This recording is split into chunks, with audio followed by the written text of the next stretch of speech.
And here we are in the Nether, arriving at the Guardian Farm portal. Our Nether needs to be completely renovated, so I'm not really going to show the hub or any of that because it's in a state of chaos. It works, but it's, you know, I don't know. Anyway, so here's the Guardian Farm. We used to have a trident killer sitting right here. If you've seen one of those, just a big building. And all the guardians that were spawning from a single spawn point down below were brought up through a water elevator into this killer chamber. And we have since upgraded the farm to a different design, so we took the trident killer out of this room. We still have the storage in here. So this room was made to be the entire farm at one point, but now it's not. It's only the storage room, so it still needs a little bit of work. But we have some shulker box loaders here that you see in front. They're kind of hidden from all the blocks in front though, because I kind of skinned it, you know, so that would look better. But you can see that we have a system here where you put in empty shulker boxes up top, and they go into the loading machine, and then as items come in from the farm, they come around, they go across some item filters that are back up there, and the individual items then drop into the loader and start going into shulker boxes. And as the shulker boxes fill up, they then drop down into the bottom chest, and then that's where you have a full box of whatever that item is. Like you can see, these boxes are full of raw cod. Players come along here and they get these boxes of cod. They can put empty boxes up top and then take the full boxes with them, as long as they're replacing the boxes so that more cod will be filled for other players. The raw cod then is taken to villager trading halls where they can trade it for emeralds. You can also take the fish and go cook it and use that as a food source if you need to. Obviously, we have the shards and crystals, so you can make the prismarine blocks and the lanterns that you see all around here. And if nobody has a box, of course, I'm selling empty boxes over here for either a diamond or 8 Darkwing dollars. Again, using the Darkwing economy that's over at our village. So far, it looks like one box had been purchased, and that's about it. This farm, typically, a user will come over here, a player, I mean, they will put their empty boxes in, and then they'll go run the farm. You know, go AFK for a while and just fill up the boxes on their own.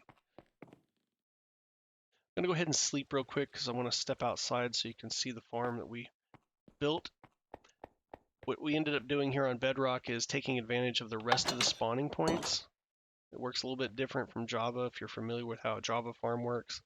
But Bedrock has specific spawning points down in the ocean around the ocean monument that spawn guardians. So each one of these orange machines out here that you see has a spawning point down in the water. So guardians will spawn, they come up the elevator, and then they go into what is a little trident killer. There's actually 2 tridents at each one of these modules here. But anyway, if you want a full breakdown of this farm and how it works, you can head on over to Silent Whisper's YouTube channel if you're familiar with that YouTuber. They're an excellent source of redstone farms and machinery for Bedrock Minecraft.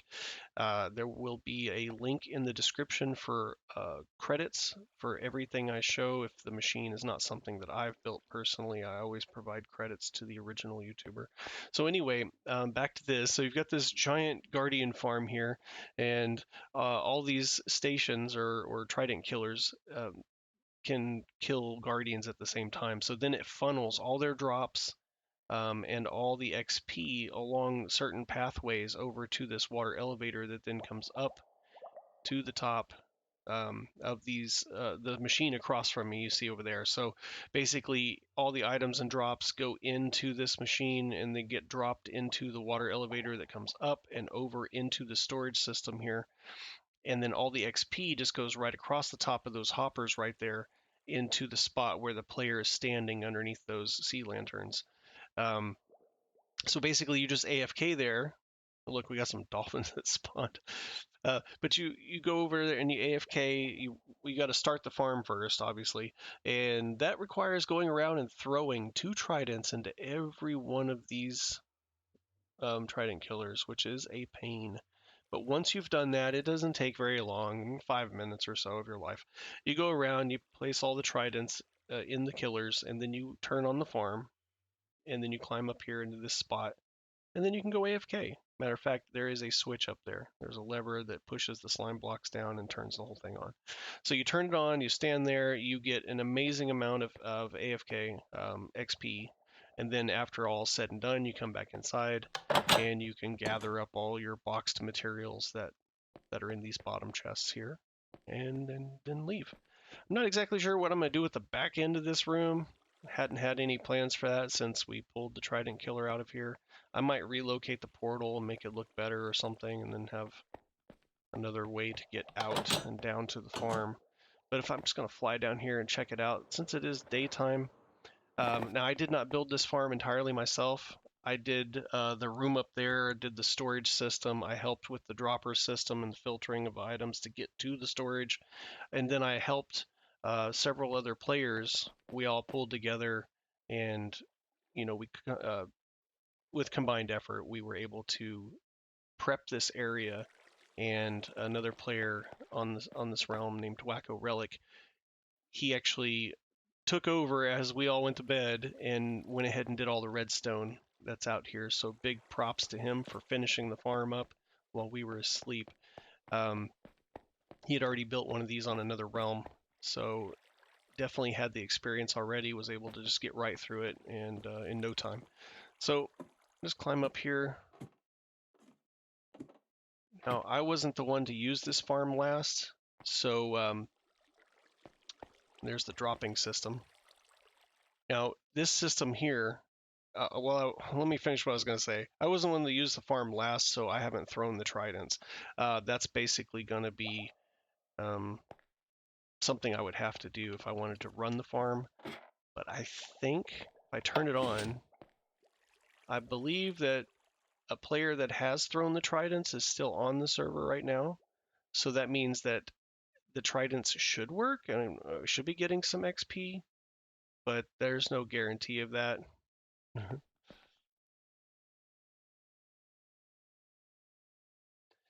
Sitting there watching the tridents attempt to kill some of these guardians, and I'm not seeing any XP flowing. You would see it flowing through the waters here. So it is possible that the last person to use the farm is not on this realm. However, even though we're not getting XP, you can see that there are definitely items flowing in. I'd zoom in, but on Bedrock I don't have that mod that they get on Java to zoom. Well, anyway, I heard the droppers kick in. So we can see that some of the items are finally making it up here. And here they are coming across. And for the most part, these first two hoppers will take the majority of the items, no problem. But over time, as the farm runs, this stuff starts backing up, and it requires the items to go a little further, a little further, a little further, so that way they can all be gathered and dropped. But usually the first half of this takes the bulk of the work.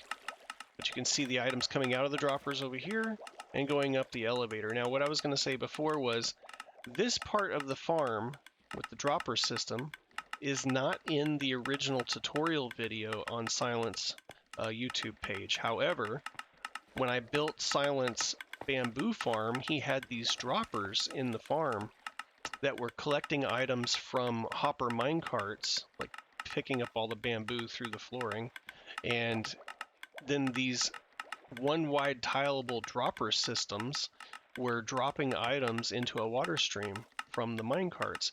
So I thought, well, that's a great dropper system. So I'm going to be using these one wide tileable droppers, throughout the world and other farms.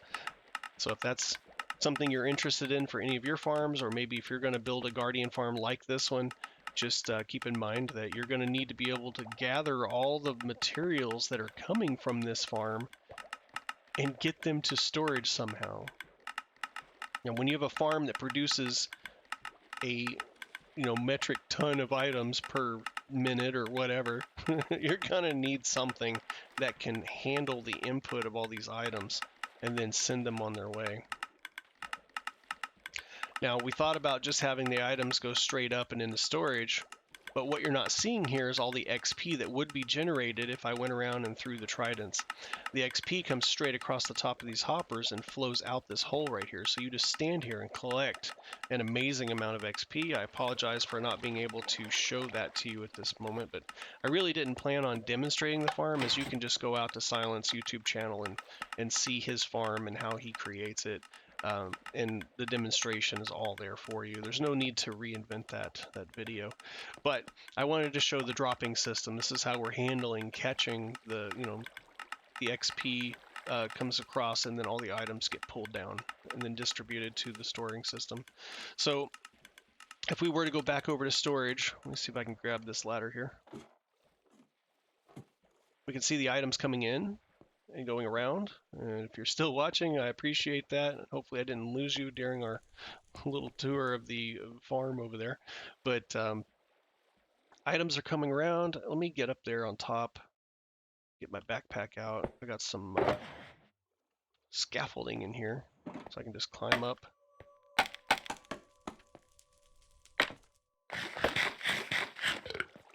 If I climb up here, you can see we got the item filters. If we check this one, for example, that's the prismarine shards. We got some cod right here. So items would come along through here, and well, it looks like the farm's already stopped. Bummer, I didn't get up here fast enough. Anyway, you get the idea. Items flow through here, they go across these hoppers, the item filters pull the item down, and then it goes down into the loading machines. Pretty simple. Now, if these hoppers are full, because this farm does produce a lot of items, these hoppers are full, then the items just flow straight into the fire as of right now and just get burned. At some point, I was actually thinking, depending on how these machines handle, we haven't done any stress testing, but depending on how these machines handle the input of all the items, I was actually thinking about just turning this water stream right here and taking it across the room over to the other side, and then building in another section just like this of shulker loaders and item filters over there. And then if those were full and processing items, then the items would just hit that water stream right there and circle back around and come back across these. And then you would just have items circling until they're able to funnel down into the shulker loaders and go into boxes. But so far, nobody's complained about this system. So it might be good enough to handle the items that are coming in. And you get so many that if it ever clogged up the hoppers up top, then it would just go into the fire, and that's just so many items. You're just not going to miss it. Now we could get into how many ticks this item takes to go into a hopper and blah blah blah and all that, but I mean, realistically, for most Minecraft players, you're not going to get that technical. So it's really realistic to say, hey, just build it, try it, see what happens. If you start having issues, then just add more storage. In this case, I would just wrap it around the room and build it over here because I have room over here. But depending on how you make your building or how your storage system works, you may split the items into different areas and store them in bigger bulk. I don't know. Anyway, this is just how we did it. Used to, like I said, there was a trident killer right here. It had one spawning spawn point that was bringing guardians up, so it wasn't producing as much as quickly as this farm out here does. So it's just kind of like, well, we switched over to this style farm and it produces a ton of items, like a magnitude more, like maybe 10 times more items than what this original farm was producing. So now it's just a waiting game to see, can this system handle it? If people start complaining that there's so many items going into the fire and not into storage, then I'll have to deal with it. But as of right now, nobody's complained. It seems to be working fine. I AFK here for a while, and I took home enough boxes of shards and crystals to fill up a silo that can hold, 20 double chests. So it worked fine for me. Maybe it works fine for everybody else. I don't know. Here's the original trident that we had up here. Guardian Farm trident. And then, of course, a ladder to get up and down. And if you look through the glass, I didn't mention this before, but if you look through the glass floor that's down there, you can see the ocean monument underneath. We didn't tear it down, we left it. And I put sea lanterns all along the top of it in like a pattern, just so that way it was visible. it's actually getting dark, so I'll step back out here. We'll just take a look and see. But and there's a light up there is some light up top here too, so it's kind of like before all this was here, you could step out here and you could see the whole temple. It was pretty nice. And then you go back inside, and that's where the guardians were, and that's where they were being killed. But now this whole farm sits on top of it, but I think it's still neat that it's still lit up and you can see it through. I was really glad that Wacko decided to put glass in the floor. That was really cool. And he did it, I think it's a light blue, so it matches the water. So it kind of looks like the water down there, which is really neat. But we shouldn't have too many spawns down there because I did light it all up. The initial idea was that to have it completely lit in a way that we weren't getting a lot of drowned spawning down there. So if anybody wanted to go down and swim through and explore the temple, they could. We've had players on the realm that have never seen a temple or ocean monument, I should say. But anyway, so that's it. That's the Guardian Farm. This is not going to be a very long video, but I just wanted to go ahead and give a short tour of this farm. And I would say, expect other tour videos to come out in this series on the World Tours video series, because we have lots more farms. Words are hard. But yeah, anyway, thanks for watching. And if you like this video or if you got anything out of this, please remember to subscribe and like the video. Turn on the notification bell so that you can see future episodes as I release them. And I also stream on Twitch from time to time, so you can find all my links on my website, darkwingdave.com. And there should also be links in the About section of my YouTube channel if you want to check it out there and just click. You can go. There's a link tree. There's all the links, all the stuff. So anyway, thanks for watching, and I'll catch you next time on the next episode. This is Darkwing Dave, and I'm out.